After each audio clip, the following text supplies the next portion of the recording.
Welcome to another Nomad Summit podcast, recorded also in Bangkok. And my name is Palabo and Christoph Hübner. We're still here. Yes, we have an in-person episode today with the Emperor of Japan.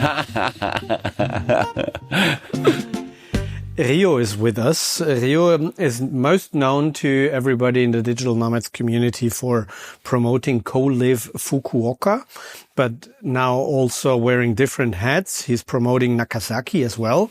So that's why I just called him or asked him if he wants to become the new emperor of Japan. No. I'm just helping the local destination to make them attention for the nomads people. How do you do that? Well, so my background is actually the advertising agency. So I'm really, professional to, promote some of the local destinations. For example, before I quit the company, I was in charge of the tourism promotion in the other prefecture in Japan. So, I could take that advantage of, these kind of the career to put into the nomadism. But if you were just a marketing guy telling like marketing and sales talk here, we would probably not have you invited to our podcast. We did because you have a very interesting personal story, and the products that you're marketing and selling is not just bluntly come to Fukuoka, buy this and stay here, but it is like a very immersive program for the community with a very interesting mission behind that. Like everyone knows today, there's even this word Japanization. The Japanese society is getting older and older. Villages are getting empty, and Japan has big struggle with getting fresh blood into the country. And that's where you, with Fukuoka as a destination, really took on a very, very interesting mission. Tell us more about that. Sure. Thank you very much. So I was working at the advertising agency, and when I feel kind of stressed, I always had to go to the smoking area. Then my boss just randomly came to the smoking area together and started to talk to me. And he said, "Oh, I'm looking for someone who could go to the Prime Minister's office because they want someone who could deal with the social media." Then at the moment, I was 30 years old, almost going to be 30 years old, and I know that was the exact time to think about my career, if I should change my career to the next step or not. Then, that sounds really interesting, because I actually studied in university about politics. So I basically really love to think about the politics in somehow. And then I said, that's going to be me. So I'm really, want to get that job. Then I applied for the Prime Minister's office, and I got the job for somehow. Then I've been And again, not even 30 years old. You were all of a sudden working for the Prime Minister. Yeah. Then, that moment, at the time, actually, I was the youngest person, to work for the Prime Minister's office. And of course, I was only the one guy from the private sectors to work at the Prime Minister's office. Yeah. And then I started to work for the office. Then he really liked my idea, how to post on the social media. At the moment, actually, there was no Instagram yet, only the Facebook, YouTube, and Twitter. And I started to post it with the video and the photo on the Prime Minister's office Facebook, and that was actually getting viral. And then after 1 year and a half, I think we started the Instagram. It was like more viral, like in the Japanese community. Who's doing this? It's like, who's posting? It looks like a high school students, posting, from the Prime Minister's office gone. So the Prime Minister really loved it, my posting, and he started to bring me to everywhere in White House. Putin's like Kremlin's or like Palais de Élysée or somewhere. Wait. You were in the White House? You were in the Kremlin? Yeah. Wow. Taking the picture, shooting the video, and the people like playing the golf somewhere. Wow. Yeah, I was with the Prime Minister like for 3 years. Wow. Yeah. Then, of course, once I shoot the video or a picture, then I edit it like right away and post on our social media. Otherwise, the other media like CNN or the other media is just started to broadcast. So I really want to post it before the mass media started to post. So it was so hard. Then I had to sitting down on the palace of the president, on the corridor while they are eating at the dinner. and just like, editing and posting, something like this. Yeah. And then, I just, like naturally became a remote worker and anywhere.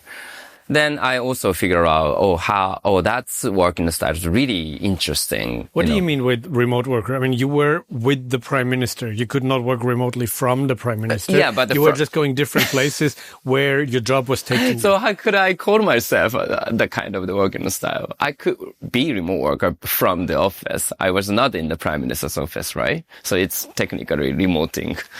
So, yeah, I mean, you were traveling a lot, obviously. You were not free to choose where you go. You had to go with them. Oh, no, not technically. But that made you some That's kind of like... That's why I call myself a remote worker, not a digital nomad. Influencer. Yeah, for me, personally, the definition of the digital nomad is the right of the location, rights to choose the location, right? Like if you are just asked by the office or the company to go somewhere, it's not the digital nomadism. It's just expat or business trip, right? But if you could choose the location to work, it's actually called the digital nomad. And that's an interesting point. We just discussed that in last week's episode as well. We came down to the definition of nomadism. You add a new aspect like the right to choose, but I think it's also about executing this right. Mm-hmm. I mean, not only I have the right, I have the freedom to stay wherever I am, and that's why I'm living in Chiang Mai now for 3 years. Then you're also not a digital nomad. Yeah, so you're actually going to different places. Yeah, I tried to expanding the definition, like broader meaning of the digital nomadism, which is about the right to choose the location of your work, is actually possibly at your home as well. Right? Or from the perspective of your project, so the right to go wherever you want, as long as it's Fukuoka. Yeah, kind of. That's true. Tell us more about Fukuoka. I mean, so after the career, I just started to explore what's the working style. Then I also feel that the more remote workers or digital nomads or whatever it calls, because at the moment I didn't even know the term of the digital nomads, because I just naturally started to be remote worker without the prime minister after the career. Then someone just randomly called me, "Oh, you're a digital nomad." Then, what is that? Then, okay, I really want to know about the digital nomad and get in the community, like in Bali, Malaysia, some of the Asian countries. Then I just, started to think about creating some business idea, to bringing a digital nomad to come to Japan. It was like 2016. And in the company, actually, there's a kind of, new business development division. So I asked the company to send me back to the company at the division of the new business development to create something new for the digital nomads. But, unfortunately, the big company actually didn't really know about the digital nomad, and they were so late, to accept my idea. But 2016, that's almost 10 years ago. That's many people in the world had not heard that term themselves. No, yeah, it was too early, actually. So, okay, maybe I don't really have to wait for the companies accepting my idea. I could do by myself. So I asked my friends to make new business for the digital nomad in Japan. And then I left the company. There are the other reasons to leave the company, but somehow I just left the company and opened my business. That was my first company, and that business model is actually offering all the customers paying with a subscription fee. Like if you pay $50 per month, you can go anywhere without thinking of the cost of the accommodation. This is kind of the basic concept. Okay. So I just tried to make something new. That was our first business idea. But COVID just randomly came to our business. It hit us a lot and horrible. It was so horrible for our business because we just started our business. So we have to change our business concept to the local customers, of course. So now the service is still growing up. mainly to the Japanese customers, but the concept went different direction. So I left the first company. I just quit the position of the CEO and still keeping my stocks. So I'm still cheering up the services growing up. But I started my new business, which is the current company, only focusing on bringing digital nomad to come to Japan and making some matching between the government to the nomads or startups to nomads, this kind of the marketing agency. This is what I'm doing so far. Thank you for sharing this journey. That's very interesting.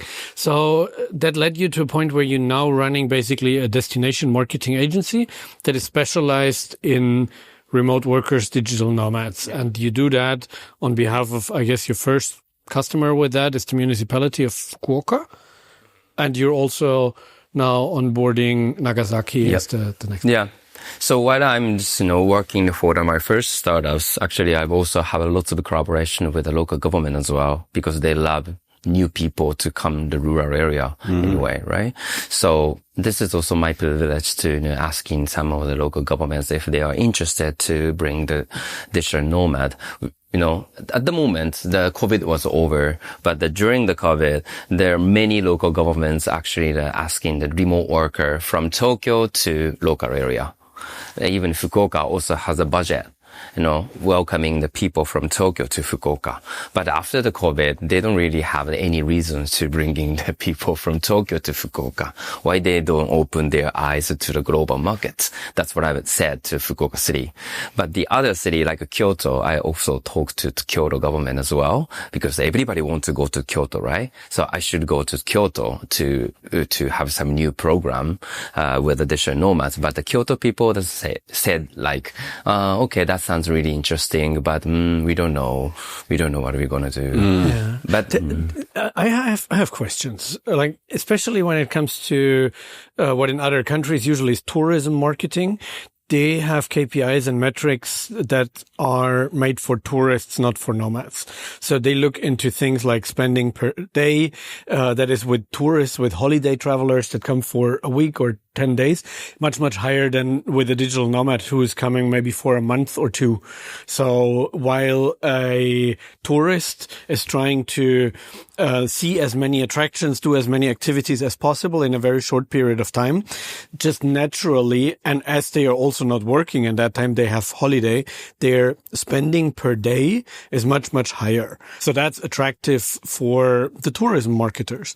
And on the other side, you often see that in places that have a lot of tourism, like Barcelona, Lisbon, the Canaries, the locals don't really like nomads because they are not only overcrowding their place, but I'm quoting their narrative. We all know it's wrong, but they blame them as they are not only staying in hotels, but they influence and drive up the prices in the local accommodation market where people rent out short-term in Airbnb rather than giving it long-term to other people. We all know that the number of digital nomads compared to total tourism is so small that it doesn't move the needle, and the factors for that are very different.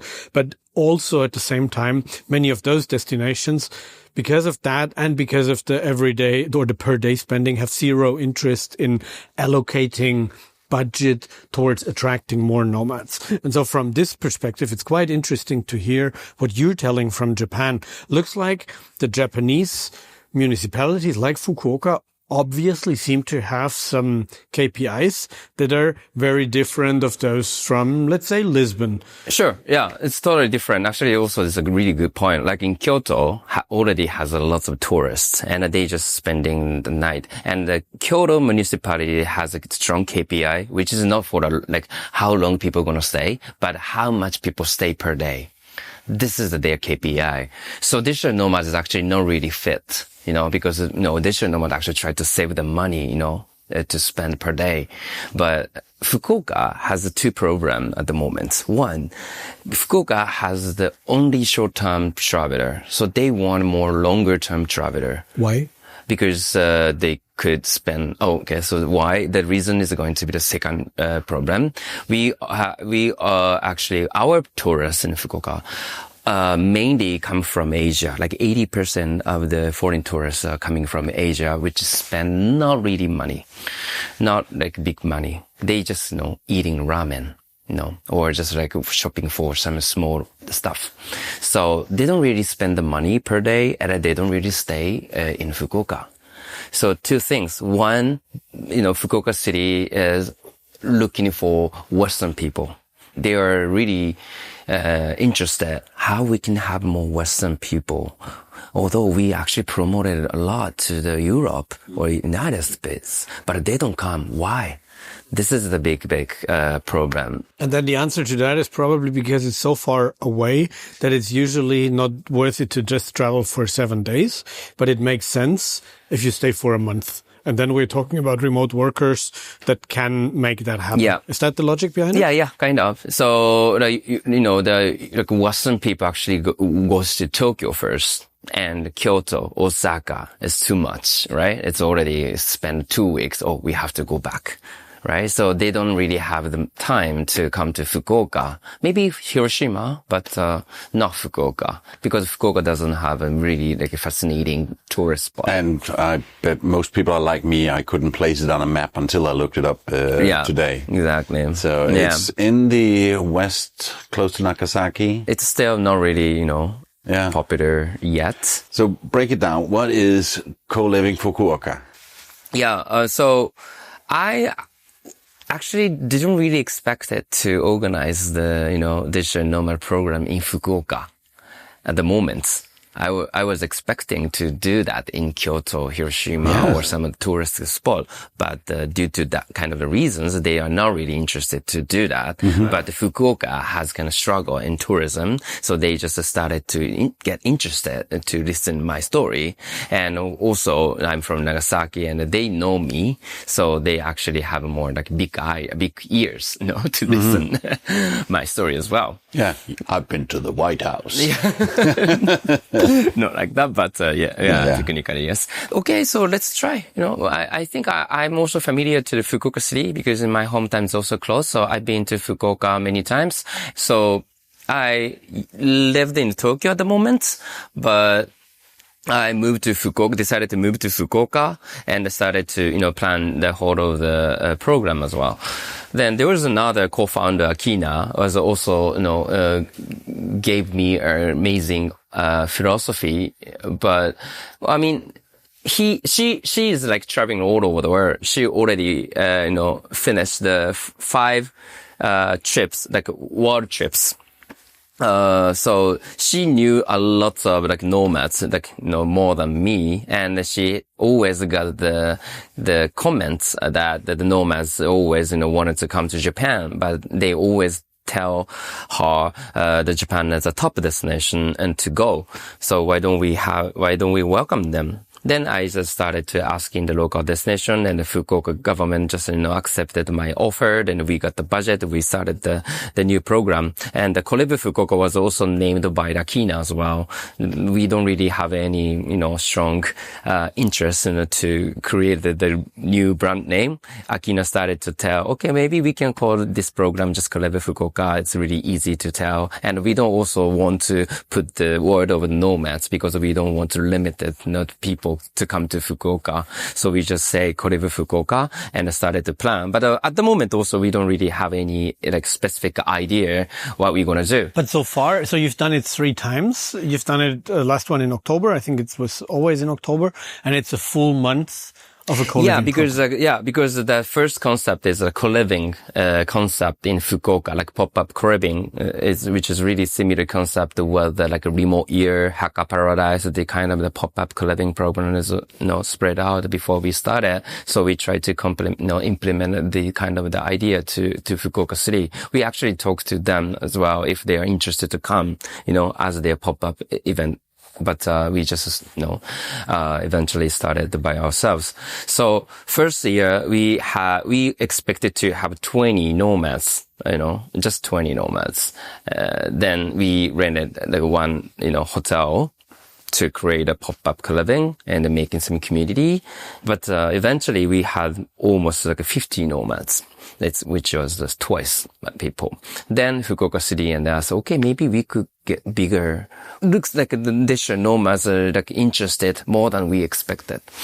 So second year, the Fukuoka City asking us to create some like conference event so that we can have more people to see. So the first year it was just a co-living with little program around that, and only in the second year you put up all these activities around. Yeah. And it's also that the idea and concept is coming from Bansko Nomad Fest. We went to Bansko Nomad Fest and how they organize very well with the digital nomads. So yeah, we tried to bring the kind of concept to Fukuoka. That was for the second year. But I take it the space where the co-living is not empty the rest of the year, only used once a year. What is it used for when? It's hotel. It's a hotel. Yeah. Then, so you have a full month hotel takeover for your event, and then that's the main space. That's where everyone lives. Yeah. Where you also have the events. And I mean, if you look at the social media, the YouTube and Instagram, it is very picturesque what you're doing. All this Japanese flavor, but you do all these things that people would expect. So I have never attended myself, but I promised, and I still promise I will. I see that people do all these traditional, beautiful looking Japanese things, like cooking, like making music, practicing martial arts. Tell us more about that program. Well, so once you joined our program, we actually put everything, as much as we could, in terms of the startup ecosystem, matchmaking, also like cultural experience. And this year, in 2025, we had, cooking experience as well, karate and painting and calligraphy art and music festival as well. I mean, it's really hard to tell, and specifically, we just technically put everything that we could do, in Fukuoka City, so that any people can, enjoy our events. So it's going to be really hectic. Like some people actually have strong FOMO, So Colive Fukuoka program is basically like a pack of instant noodles. It's like everything in one pack. You just pour some hot water over it and you have the full experience. It's a really good expression. I like it. Something like that. It's really Japanese concept. Yeah, we still are thinking, if we should focus on some specific interest. Like now, not only Fukuoka, like Nagasaki as well, I could say more than 10 like local programs for nomads happening only in Japan. Also in Taiwan has multiple programs, and Korea as well. So Fukuoka is not the only one nomad program in Northeast Asia. So maybe next year we're going to focus on. Is there anything similar in Japan? Yeah. There are many. Oh, really? Many. I mean, not the there are conferences as well. Yeah, now we could say 3. Whenever I go to events, nomad events and similar, I see you guys all the time. Yeah. So you're very good with marketing. Yeah. So, last Nomad Summit in January, you have celebrated this a lot. You were a destination sponsor, and I think no one rocked the show as you guys did with your sponsors lounge and the Japanese evening where I think you were cooking ramen with the people. Yeah, we brought lots of ramen and bought in Chiang Mai as well. Yeah, that was actually the first promotional experience for us, and I heard you coming back. Yes, of course. Yeah. Because that was really meaningful for us, to start. January is a really good timing for us, to start the promotion to the October. And we also can see, who's gonna be in Asia, from January. So it's really good timing. But, I mean, even in the promotion booth in Colive Fukuoka, like in Bansko, actually we brought some of the people from the other location as well, because they also have the nomad retreat or even conference as well. Yeah. So now, technically, the Japanese government, after Fukuoka started, Japanese government issued a digital nomad visa in 2024. for, which is like second year for Colive Fukuoka, then the government, of course, will prepare for the budget to welcome additional nomad, because to get interest for the additional nomad visa as well. So, these local municipalities actually applying for the budget to creating the new digital nomad retreat or conference. So you mentioned there's a digital nomad visa in Japan now, but also for many people, I think it's quite easy with their passports to get with visa exemption or other types of visa. So it's quite easy to travel to Japan, right? Yeah, I think so. I mean, it depends on your nationality, so some of the, people from some countries actually have some program to come to Japan because the visa is kind of strict for the country. But basically, if you're from the European countries or America or, these kind of Western countries, it's really easy to come to Japan, staying basically for 90 days. So technically, you guys have 90 days to explore Japan as a digital nomads. Maybe check the website of the Japan Digital Nomad Association and join to the community. We'll put the link in the show notes below. Yeah. Then I'm also the executive member of the association. So I'm not just doing, to promote Colive Fukuoka, but also try to, make the Japan, better for the digital nomads, no matter where you go. We just try to build up the better environment for the digital nomads to stay in Japan. I know that Fukuoka is one of the most livable cities in Japan. Yes. But it's not as touristy as Tokyo, Kyoto, Osaka. How easy is it for nomads there if they want to speak to the locals? Because I guess in touristy areas, there are more people able to communicate in English. Is that easy in a city like Fukuoka? Yes. I want to say yes. Cool. Just give him a drink. Yeah. Yeah, just share with a beer, sake. So Fukuoka and Nagasaki, which is located in the west side of Japan, has a long history with Asian countries. Okay. So I also realized that I feel more familiar to Korea, Taiwan, and China than Tokyo now because it's closer, because I can often see them. And geographically, I feeling more friendly to Asia. Yeah. So no matter where you're coming from, the people in locals are really used to communicate with someone coming from the different countries. So we technically really open-minded to the people. Of course the language is a problem, but the language is just a part of the communications, right? So even Japanese to Japanese, I'm just relocating from Tokyo and I feel overwhelmed sometimes, by the attitude from the local people. Oh. It's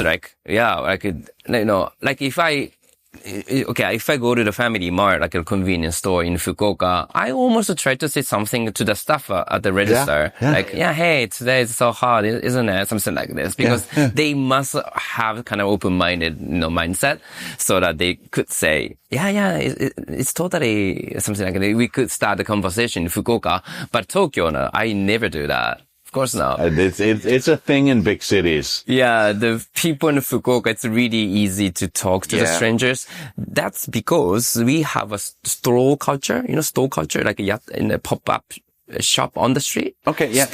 So there are many restaurants has the corner. They don't really have the table, but they really like to put the counter so that you can even, see someone's eating and what is this? It looks so delicious. I want to order. They just randomly asking you, It's really easy to talk each other, even inside of the house. Yeah. So I take it that you're going to keep doing Fukuoka every year unless something happens. But now you're also expanding to Nagasaki. Yeah. Or other places, perhaps? Yeah, but now since I moved to Fukuoka, I could see more potential opportunity to welcome not only just digital nomads, but more open the gate to the global market. Because, now even the local population is also growing up, which is only one big city in Japan. Mm-hmm. Tokyo and Fukuoka still has growing the population. Yeah, I mean, Fukuoka is definitely a big potential opportunity for the business. So I'm going to put the Fukuoka as the hub of our business opportunity and expanding whole of the market outside from the Fukuoka, which is included the Nagasaki City, which is also next hub for the digital nomad. I'm interested to do something different from the central government, but the kind of unique, different things, from Fukuoka on behalf of Fukuoka could be the capital of the Kyushu area. So coming back to how we started this, you're not striving to become the new emperor of Japan, but you want to be the emperor of your separatist island. No. I'm really just, so my project is kind of my art project. I'm just drawing, creating some new society potential opportunity. I'm not just chasing for my authority, but just enjoying. He's not going to be emperor, Chris. He's going to be just the prime minister. So as you say, now Japan losing the population, we cannot keep our economic impact with only Japanese. We need, some other resources from outside of the country. And then, of course, if you go to the wrong place, maybe foreigners is sometimes going to have the trouble with the local community because they are not really used to communicate with the foreigners. But Kyushu area, since we have an amazing history to connect with the country, it's much easier to try to open the gate to the global market. Mm-hmm. So I feel really positive, impact if I could bring amazing people from outside the country to Kyushu Island to collaborate, not only just spending the money for the touristic things, but also started to think about some new business opportunity or some creating social impact together, where the Japanese people and digital nomads or entrepreneurs. Do you think it also can inspire Japanese to travel more out into the world? That's also the point. Before we started recording, you mentioned that only 17% of Japanese have a passport. That's so sad. People should see outside of the world. So actually it's already happening. There's one guy who never been abroad. He was just photographer and was born in Fukuoka, raised up in Fukuoka, but he's actually interested to go outside of the country.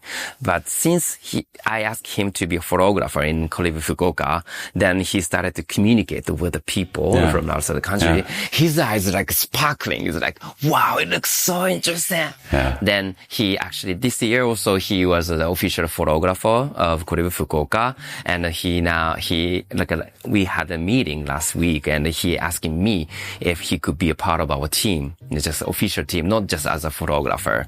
So I'm going to bring him to the Chiang Mai Nomad Summit for his first experience. Awesome. That's amazing. And also, the impact on that person's life is a good, inspiring final thought of today's podcast. If you, our dear listeners, want to meet Ryo and talk more about Fukuoka, about Japan in general, get your Nomad Summit ticket now. Come to Chiang Mai in January. Ryo and his team will be there. See you in Thailand. Yeah, see you in Chiang Mai. Thank you. Thank you. Produced by radioguru.co.uk.